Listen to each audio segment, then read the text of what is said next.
یہ سن کر مجھے بہت افسوس ہوا اور میں نے اس سے پوچھا، کیا تمہارے گھر والے نہیں ہیں؟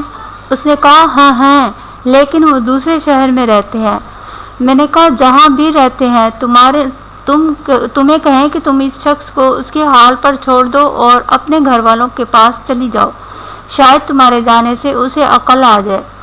وہ نہایت مایوسی سے بولی، اصل میں بہن، تم پڑھے لکھے گھر سے ہو اور پڑھے لکھے لوگ اپنی بہن بیٹیوں کو بوجھ نہیں سمجھتے، جبکہ ان پڑھ اور جاہل لوگ پہلے یہی سوچتے ہیں کہ کس طرح بیٹیوں سے پیچھا چھڑایا جائے۔ اسی لیے وہ رشتہ کرتے ہوئے یہ نہیں دیکھتے کہ لڑکا کرتا کیا ہے اور کیا وہ شریف بھی ہے یا نہیں، ان کی بیٹی کو وہ خوش رکھے گا یا نہیں۔ ان کے لیے تو بس لڑکا ہی ہونا چاہیے، اور بس جیسی ہی شادی ہوتی ہے وہ یہ کہہ کر بیٹی کو رخصت کرتے ہیں کہ اب اس گھر سے تمہارا جنازہ ہی نکلنا چاہیے، یعنی کہ وہ مکمل طور پر اس سے جان چھڑانا چاہتے ہیں۔ مجھے یہ سن کر بہت دکھ ہوا۔ میں سمجھ گئی کہ یقیناً اس کے گھر والے اسی سوچ کے مالک ہیں کہ بیٹی کا سسرال جیسا بھی ہو وہی سمجھوتا کرے اور وہ اپنا گھر بسانے کی کوشش کرے، چاہے اس کی یہ کوشش یک طرفہ ہی کیوں نہ ہو۔ یہ کہہ کر میری سہیلی کی آنکھوں سے آنسو بہنے لگے اور اس کی کہانی سن کر میں خود بھی پریشان ہو گئی۔ مجھے کچھ سمجھ نہیں آ رہی تھی کہ میں اس کی کس طرح سے مدد کر سکتی ہوں۔ ٹھیک 3 دن کے بعد میرے شوہر ناشتہ کر کے اسکول چلے گئے اور میں کچن کی صفائی ستھرائی میں مصروف ہو گئی۔ میری سہیلی گھر آئی تو اس نے مجھ سے ایک تھیلا مانگا۔ میں نے اسے تھیلا دے دیا اور وہ چلی گئی۔ میں نے اس سے پوچھنے کی کوشش کی کہ وہ کہاں جا رہی ہے، مگر اس نے کہا کہ اسے جلدی ہے، جب وہ دوبارہ آئے گی تو اس بارے میں وہ بات کرے گی۔ اس دن میں پورا دن اس کا انتظار کرتی رہی، مگر وہ دوبارہ ہی نہ آئی۔ اگلے دن صبح وہ پھر آئی۔ اس نے مجھ سے تھیلا لیا اور بنا کچھ بتائے وہ دوبارہ چلی گئی، اور سارا دن اس کا کچھ پتہ ہی نہ ہوتا تھا۔ اس کی بچیاں میرے پاس ٹیوشن پڑھنے آتی اور میں بچوں سے اس کے بارے میں پوچھتی تو وہ ایک ہی جواب دیتی، ہمیں ان کے بارے میں کچھ معلوم نہیں ہے۔ مجھے یقین ہو گیا کہ انہیں یہ جملہ ان کی ماں نے رٹایا ہوا ہے۔ آج پھر میری پڑوسن مجھ سے خالی تھیلا لے کر گلی سے باہر جا رہی تھی۔ مجھے شدید تجسس ہو رہا تھا۔ میں 3 دن سے اس کا پیچھا کرنے کا سوچ رہی تھی۔ آج میں ایرانی چادر پہن کر اس کے پیچھے چل رہی تھی۔ گرمی بھی بہت شدید تھی۔ پھر جو میں نے دیکھا، میری دنیا ہل کے ہی رہ گئی۔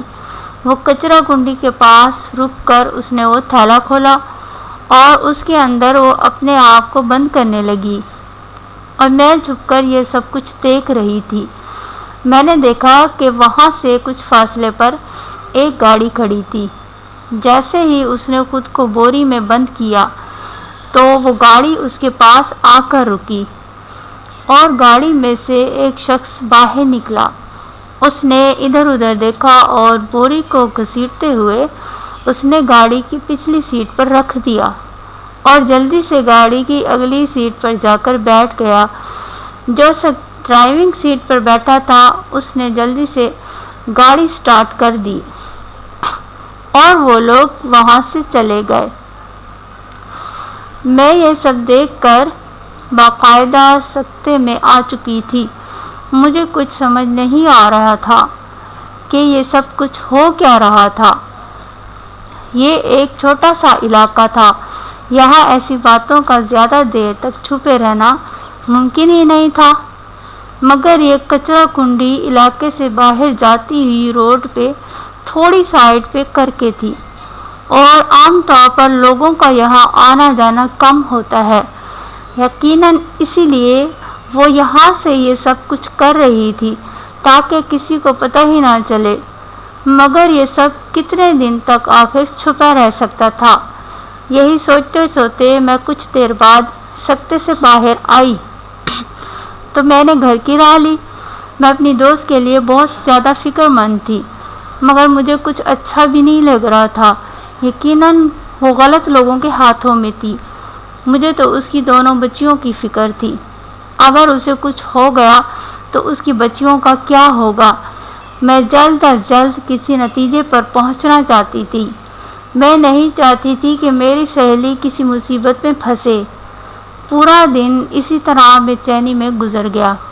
شام کے وقت جب میرے شوہر ٹیوشن سینٹر سے واپس آئے تو مجھ سے انتظار ہی نہ ہو سکا اور میں نے صبح آنکھوں دیکھا حال ان کو سنا دیا۔ وہ بھی نہایت پریشان اور افسردہ ہو گئے تھے۔ انہیں میری سہیلی کے شوہر پر شدید غصہ آ رہا تھا۔